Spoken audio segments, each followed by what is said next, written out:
Okay, here we go. Thanks, Cloyd. He's told me no matter what, he has to get on a flight at 6:30. So you guys are going to have to be fast flip charters. That's all I can say. Hold on a minute. Let me get dressed here for the speech. Okay, let's see. Okay. I actually called and asked to see if I could talk today, right? Yes. Because I feel passionate about some of the issues that are happening in behavior analysis, and I need your help. Okay? And I also added this session. This is a start to what I need to accomplish for my personal goals for the year. So I actually have on my personal goal to advance whatever we do around the branding for behavior analysis on a global level.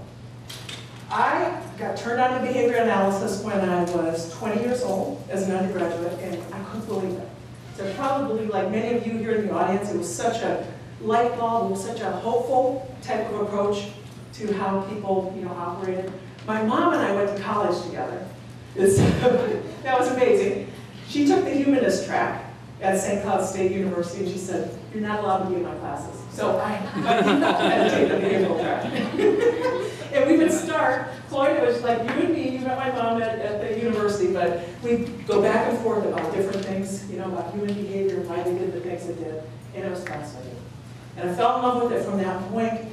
And Cloyd, you kept me on my toes when we went out. I mean, you couldn't, going out to the bar with Cloyd and the gang was more difficult than anything you could do for a master's thesis. It was unbelievable. So anyway, I had this love of the profession. I've loved it every day that I've been doing it for 32 years. And it breaks my heart right now to see where we are. And I think we're at a choice point that if we don't do something around the branding for behavior analysis, we're going to lose it. So that's why I'm here today, is to get your help on that. We're going to set up an exercise. I'm going to take the input that we get today, and it'll be the start of dialogue in terms of what we can do to further flesh out the brand identity for behavior analysis. I invite all of you to continue after the session to help flesh it out. I think it's important that we kind of connect with our clients, our customers, and others and get their views of it too, so we don't stay inside our own heads and stay insular, because I think it's really important that we make our stamp right now. I'll tell you in a moment while I'm calling this protecting ourselves against the Mavericks. But first of all, we started doing branding for our company 2 years ago, I think. We actually called it Branding Expert and spent quite a bit of time on it. And so we're at the 18th year of business, and this is the time to figure out, what do our clients think of us, and how do they describe us to others? And then people who don't know us, how do they hear about us, and what do they think about the science in general? So we undertook about a year and a half effort, Judy, I think, in terms of trying to determine our brand. I saw that branding has a science that underpins it, much like ours does. So I'm going to take us back to some of the basics that we learned as we work with our consultant. So brands are promises. Okay, here's my Swedish friends, right? We have 10 of them in the audience, I guess. And you're not going anywhere, right, at 6:30, so we can speak forever about what's a promise for Volvo. What is that? Safety! Safety, right? Isn't that great? It's not only in Sweden, but we believe that here, too. I mean, it's kind of etched in our heads around what that brand is. So it's a promise. Well, what's a promise? A promise is the benefits that we're going to deliver to the client. So what's the benefit that Walmart gives us? What comes to mind immediately? Cheap. Everyday low prices. And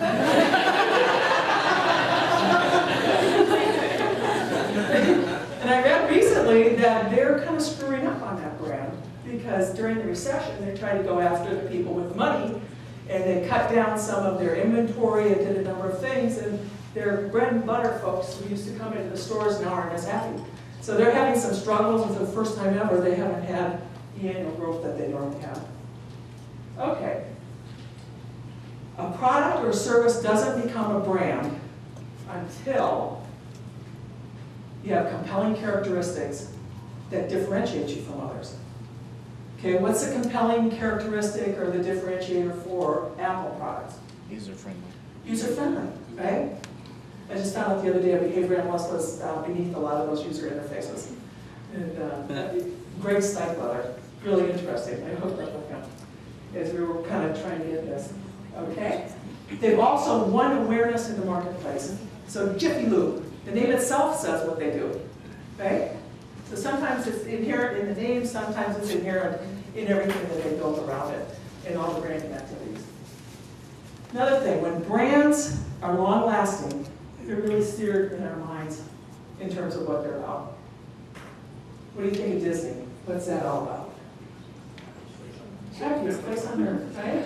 I can still remember the day my mom came out and we were in the backyard and I was making these, we decided snowmen were too difficult. I grew up in Minnesota, it was really cold, so we were making really long caterpillars. And my mom came out, it was Sunday evening, I'll never forget it because I was waiting for Bonanza and Disney to come on.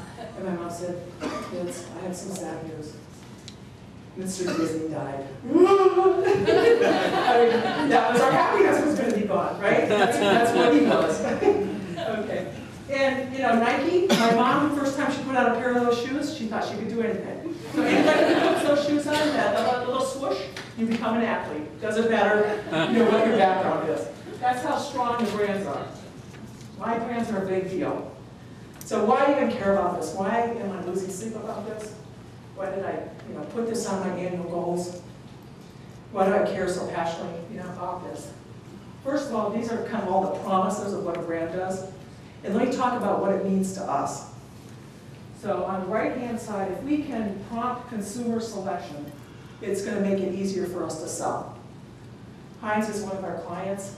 You go to the grocery store, 4th of July, you want to buy some ketchup, what do you think of first? Right? What do you grab? You grab what's known. So if everybody else to get in that space has got to do something outstanding. They've got to do something around pricing, or they've got to do something in terms of marketing. If you can do that, you can sell at a higher price. Unlocks profitability, and it allows you to sell the same goods at a higher price because people perceive quality. Now, I know the sourcing, you know, for Heinz, and they've got pretty much the same types of tomatoes that go into their ketchups as what they do for Del Monte and other brands. But they've got that brand, that iconic brand that's been around forever. And so people think of that. Okay, you think a Coach bag too. They're no different from other bags. I mean, a handbag is functional, but people are willing to pay more for certain brands. Make it easier to grow.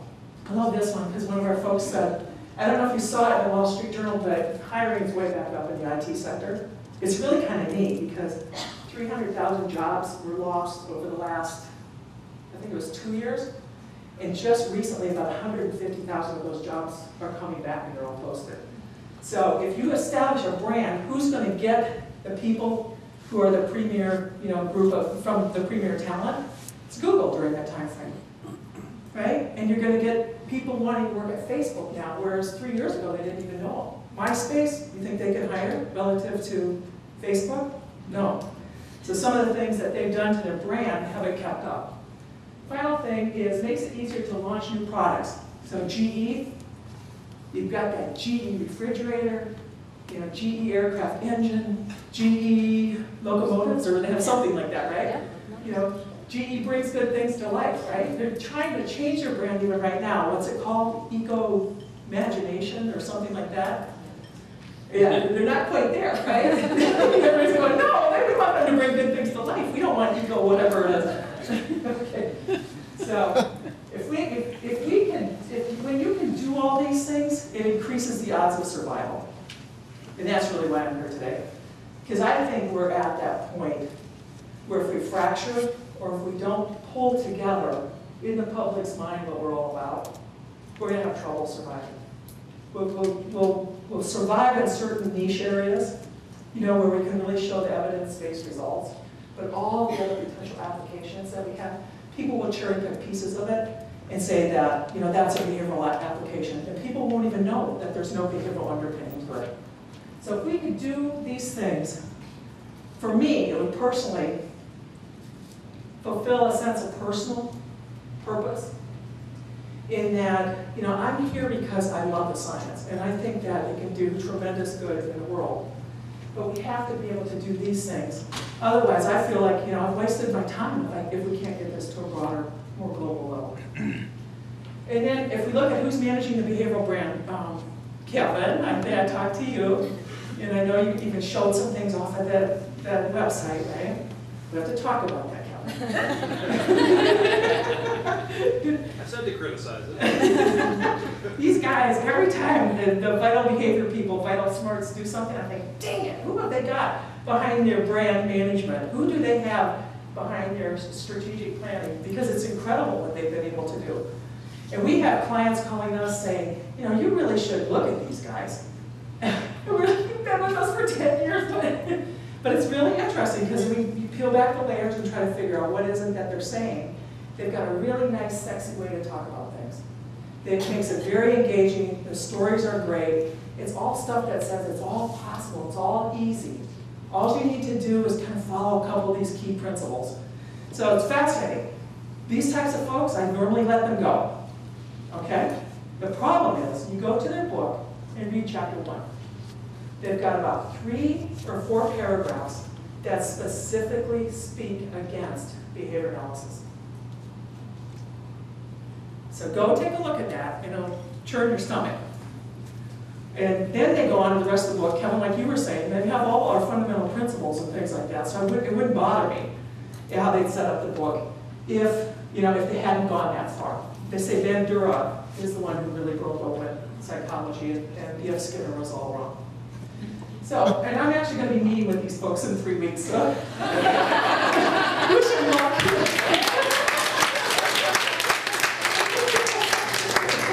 It's good, because I want to see what their secret sauce is, but I want to get under the tent and open the kimono, so to speak, all those things. This, oh my gosh, we've had consulting firms call us and say, you should go out and talk to these 2 brothers, or you should go to Stanford and talk to the people who did Click. They really understand what's going on with behavior. So I can just go on and on and on. Checklist manifesto, I think a couple people talked about that now. We need to understand these things because it is driving purchasing decisions in business. Final one, these guys are super. This is Quinn Studer Group. They apply behavior analysis just in hospital settings. I went to the conference, they had 1,400 zealots there. This is their annual conference. Every year they get 1,400 people who are using the Studer approach in hospitals. They call it hardwiring behaviors. They talk about observation and feedback as rounding. They matched against their physician rounds. These are leadership rounds. They talk about reducing variability in leadership behavior the same way you want to reduce variability in the operating room and having errors and things like that. So they grabbed, what would work in that environment and translate it. Quinn, I talked with him and met with him. He's got a developmental disabilities background and just happened to have that magic sauce to turn it into, large-scale application within business. So one of the things, what is this right now?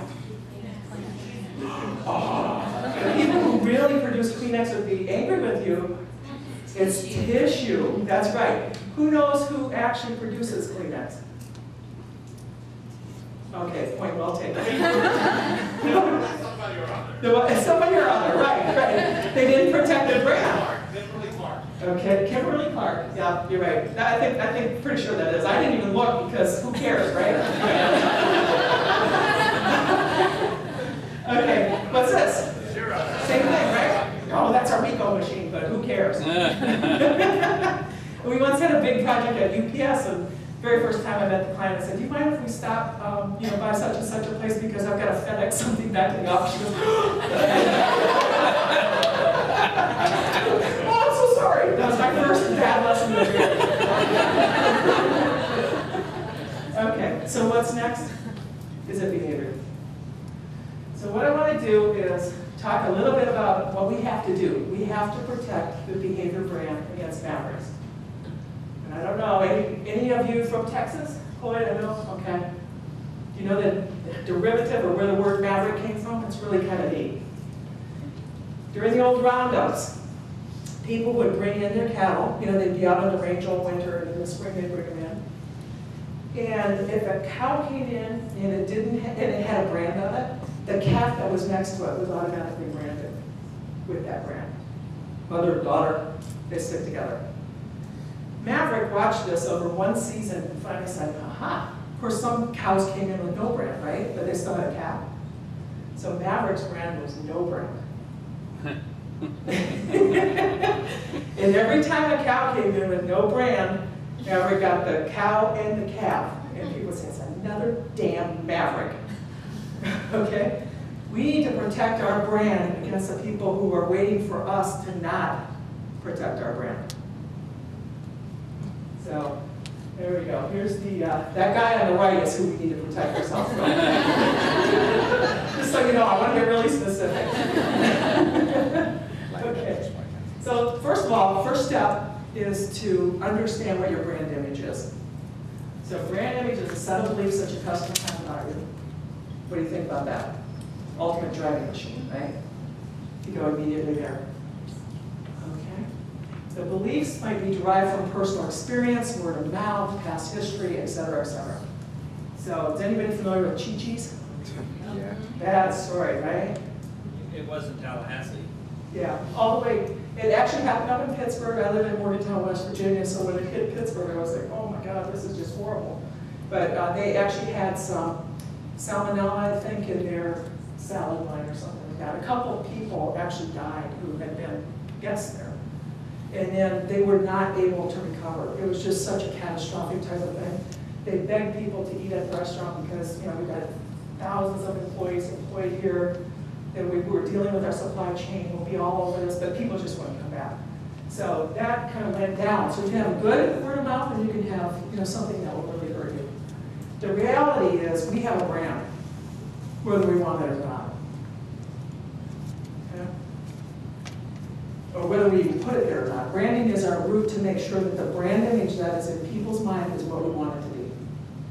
And the first step to that, I just took liberty here because I actually ran these slides past numbers of behavior analysts. I worked with some of the folks up at Cambridge Center for Behavioral Studies, you know, just trying to figure out, I just don't want to get into an argument about what we should be branding, because there could be a lot of different ways we could go about this, right? We could say we should brand OBM, we should say we should brand behavior analysis. Some people said, you know, EAB should be thrown in there, etc. So for the purposes of this exercise, I'm thinking that we should only focus on ABA. We can continue the discussion afterwards in terms of what's our scope of what we should be branding, but I thought since this was an applied behavior analysis conference, we'll start here, just to get some things. Now all of us, because we're out there in the market, we've developed our own behavior change models, right? We've made some funky little changes. I'm the first to admit that we didn't even do the ABC model the first 2 years of CLG because we got so much pushback about behavior. It was so new and so different that we did a PC model. And I'm even more ashamed to admit that I've got a textbook that was written with a PC model in it. Okay? We do the things because, you know, we get shaped by the market too. And so we try to do things that make sense to people. So we've got that. Some of us have organizational change models, and then where I think these others are beating the pants off of us is they're doing societal change models. So they take the things like the new guinea worm and, you know, what happened with the Carter Foundation and say, hey, our approach applies at that level. We're not really even, you know, operating at that level right now that I know of in terms of really being able to say, hey, we can do some things on a large scale, except for maybe Scott around seatbelt usage and things like that. So my premise is if we start in the middle, we can then develop something that will ultimately fit all of these levels. So when people purchase a change model, organizational change model from CLG, they'll know what's at the core. It's almost like Intel. You can say Intel inside. Look on your computer, you see that. You need to say ABA inside, or whatever it is we call it. That's a good point. Yeah. I like that one. And it's done pretty well for Intel too, so. Yeah. Okay, so what we're going to do is I'm going to ask you to get going on the first part of this. We're going to spend 20 minutes. I've got flip charts up here. I think what would work best is if we got in groups of 10 and then just maybe turning, you know, to the table that's behind you in terms of numbers. I've got flip charts. You're going to need 2 flip charts per group. And then I've got these handy dandy markers. That's what they're for, Floyd. They're not, that's not my OCD coming out, okay? Okay. And I'd like you to just brainstorm the current brand image. And I've got some cheat sheets up here for you to use as you do that. So for instance, what preconceived notions do people have about behavior analysis? What do people like or dislike about us or our applications? And in some senses, it's about us too, right? We have to live the brand we represent it. What do they trust or distrust about us or ABA? Why do they choose us? versus somebody else, etc. So there's some things that are there. So just write it all down. I sat with the executive vice president of HR of a global pharmaceutical, and the first time he heard about what we did, he said, "Oh, that old B-mod stuff from the 60s." Okay, so uphill climb, right, on that one. But it's good to know what they have there, because then you have to think through, you know, how do I get out of that sort of hole? How do we show the updated nature of this and how sophisticated it is? So what I'd like you to do is do that, and then the desired brand image. We're going to go for 20 minutes. At the end of it, I am going to ask that the flip charts come in, because I'm going to go ahead and culminate all of that. I'm going to give you an individual sheet to actually do one more thing around brand awareness. It's just a really quick sort of survey. I'll ask those to come back in also and have you put your email address on it, so then I can feed back to everybody in this group, you know, what we're thinking so far around that brand image. How am I doing time? Excellent. I told him 20 minutes. I love it.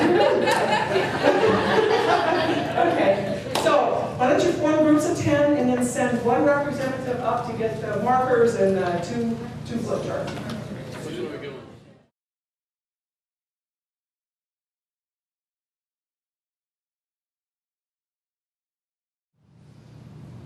What do you think? We got a steep hill, or do we have a little mini hill? Am I going to be able to get this done by the end of the year, or am I going to have to We've got a lot of work ahead, I think, right? Okay. Well, one of the things I learned is in our own ranking exercise, you know, it was rewarding because you actually get to go out there and find out what people think about you. And obviously, there's a reason that, you know, we're all practicing this profession. And we're going to find out nice things. We're going to find out really good things. People like what we're doing. Some people say, figure out how to do it faster. You know, figure out a way to get it out more effectively so more people can benefit from it. So that's going to be the fun part. This next steps that I'm going to be talking about is to really begin to flesh out our brand identity. And I'd like to start using this group. I've got some people over in the international community who want to do that. I want to be posing questions. What I don't want to do is I don't want to do what we typically do as behavior analysts, is going back into the history and trying to figure out all of our consequence history of how we got here, right? I want to go forward. When Gordon Bethune turned around Continental Airlines, he let everybody kind of grumble for 6 months, but he said, 6 months, we're cutting it off. He came out at 6 months and he said, you know what? Planes don't have rear view mirrors, and neither should we as a culture, right? We've got too much work to do. We've got to start looking ahead and trying to figure out, you know, how the others are positioning right now, because they're going to beat the socks off of us. So what I'd like to do is this next piece is to look at these factors between now and the end of the year. The culmination of, you know, we need to describe the people our brand must relate to. That's our market. You know, who are the decision makers? Who are the people who need to have a positive image of our brand? What are the attributes that should be highlighted? You know, what is a point of difference relative to others in the market? And how do we do that in a really positive, engaging type of way, an emotional connection sort of way? The promises that we're going to uphold. And then most of all, our brand character. You know, how are we going to deliver against them? How are we going to make sure that we live that as we deliver it? Next steps, I want to ultimately, by the end of the year, my goal is to have something in place. We can throw darts at it, we can say it's not quite here, but we at least have something that is this simple. Our name, whatever we are, if we say ABA, Behavior Analysis, maybe we come up with a new name. Now maybe we say, you know, Jumping Jehoshaphat's Behavior Change or something like that. I don't know what that's going to be, but I'm open to all those possibilities to keep this science alive. And I anticipate that that will be part of the discussion. It's already started at the Cambridge Center for Behavior Analysis Board of Trustees. People are open to saying, we can't let this die. We're all getting older. What are we going to do to be more open about the path forward? And then promises, what is our target market that can count on us for what? Delivered with what sort of tone, character, etc. I want to show you just a couple things because I think this will cause us then to begin to think about how do we establish a look in the field. So you can see at the bottom it says brand promise for the Go Red campaign. I mean, who here does not know what the Go Red campaign is? Anybody? You don't? That's because you're not a woman. Okay. You're not either. Look, you're not either. Okay.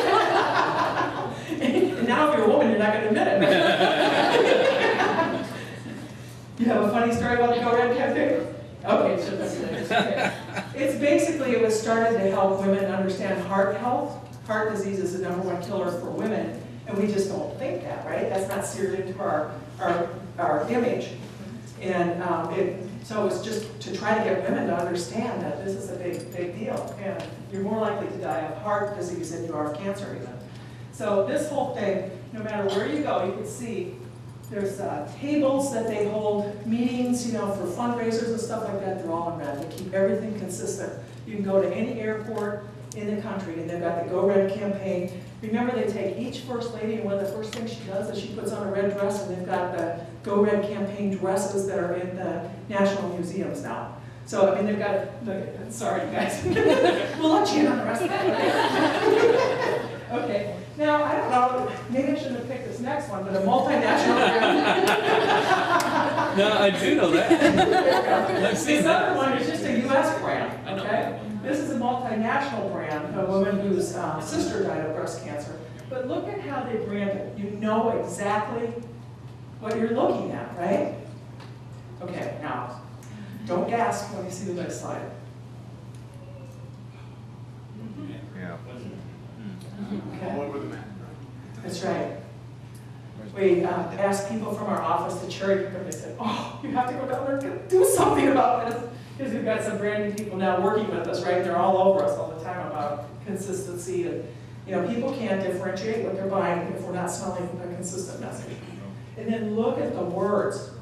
One of my best girlfriends was one of the original founders of GameStop. Do you know GameStop? Yeah, you're of that generation. So, and she was the head of marketing and advertising. And she retired early because she did really well. She's been hanging out now with me and all the other behavior analysts. And she said, my God, do people talk? She said, and she said it's reflected in everything we produce. She said, stick with the pictures, get some consistency. So she's taught me a lot in the last year around that. So that's what I think our challenge is how do we pull together something that just immediately resonates with people and figure this out. Now I have a very, one thing, so once we get that figured out, we've ultimately got to protect our brand. It's not enough just to have it out there. You've got to push those mavericks aside. You know, you've got to get to the unbranded cows before they get into the fences, and you've got to put your brand on it. The other thing you've got to do is you've got to deliver on your promise. So who's been on airlines where they say, you know, we're the most customer-friendly airline, and you get on it every time and you think, this is not true. They don't believe this. You know, from the gate to the time I get on board to the time I pick up my baggage, they don't act on it. But there's an airline that does a really good job, and that comes to mind when you think about it. Okay, and then I'm sorry I had to do this. Is this a Swedish drug? Is that? No, I used to be working with Johnson & Johnson. Oh, Johnson & Johnson, okay, yeah. You have to recover when your brand falters. So, I don't know if you guys remember, but Dr. Atkins, remember? He was like us. He had all the research around his diet. He couldn't have had more research. He had the most longitudinal study, the longest studies that anybody has had in the whole area of weight loss and health, etc. Went on and on and on, right? South Beach comes in and does just a sexier little thing that makes a tweak on the fat content, although it's really not that much difference. Makes just that little tweak. And then right in the middle of that, Dr. Atkins dies outside of the Atkins Nutrition Center in New York because he slips on the sidewalk and has a head injury. Ooh. Okay? Now, why I'm telling you that, part of the head injury apparently is that you bloat. Oh. So what went out in the newspapers? He was fat himself. Oh. Okay? The only reason I'm telling you that is once you establish a brand, you've got to be pretty good about living it yourself. So we can't go out there and say we're the positive behavior change people, and then we're grumpy, and we're mean to people.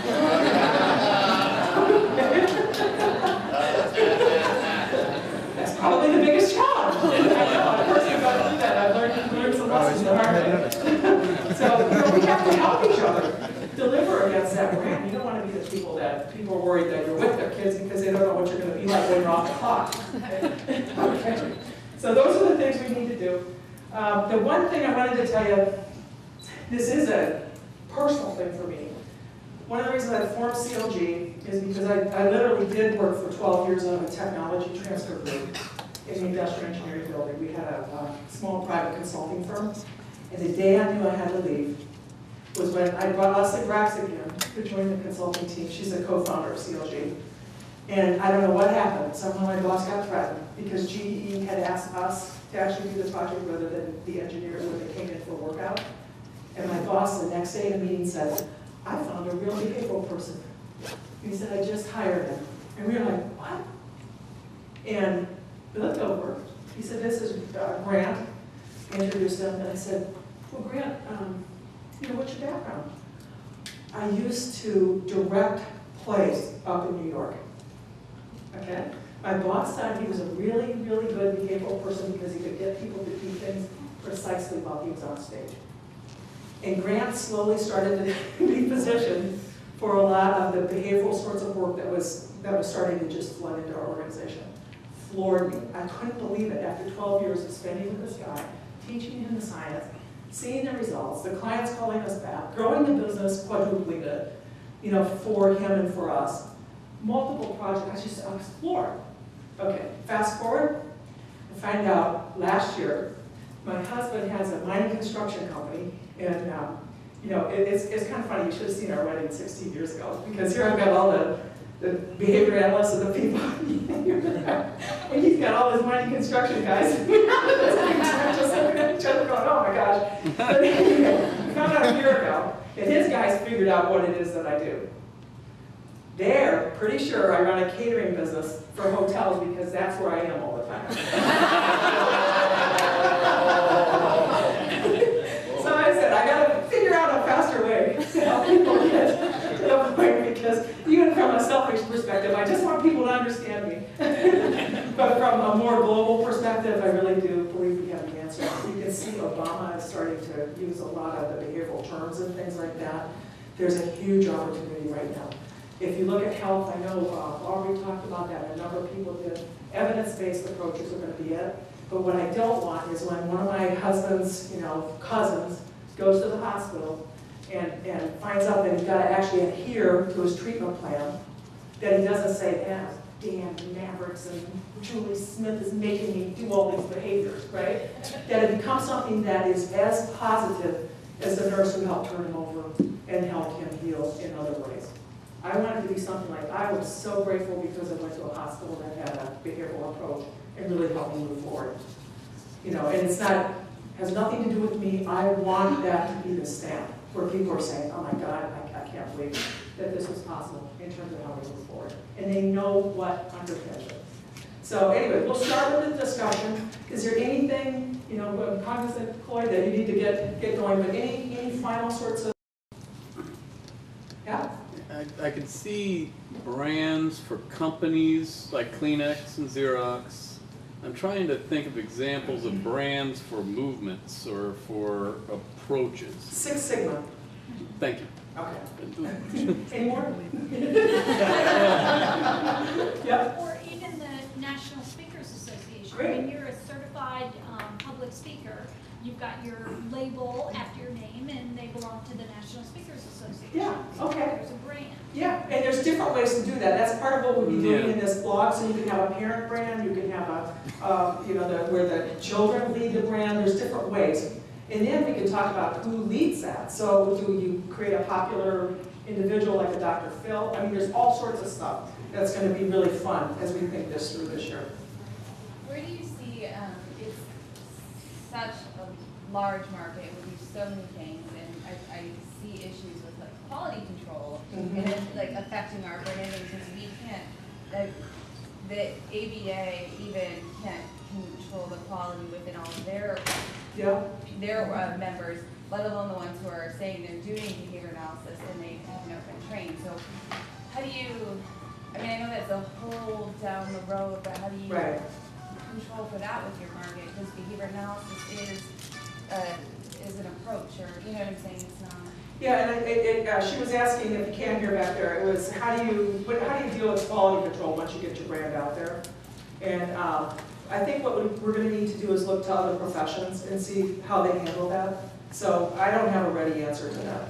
It's not as easy as a company protecting their brand and having an automatic communication type of thing, unless we decide that there is some vehicle that we all accept that becomes the, you know, the marketing vehicle for us. And they come back, and they're the ones who actually do the communication work to protect the brand and, you know, and help when things get deviated. Okay? So, are you excited? Yeah, it's cool. Okay, good. Now,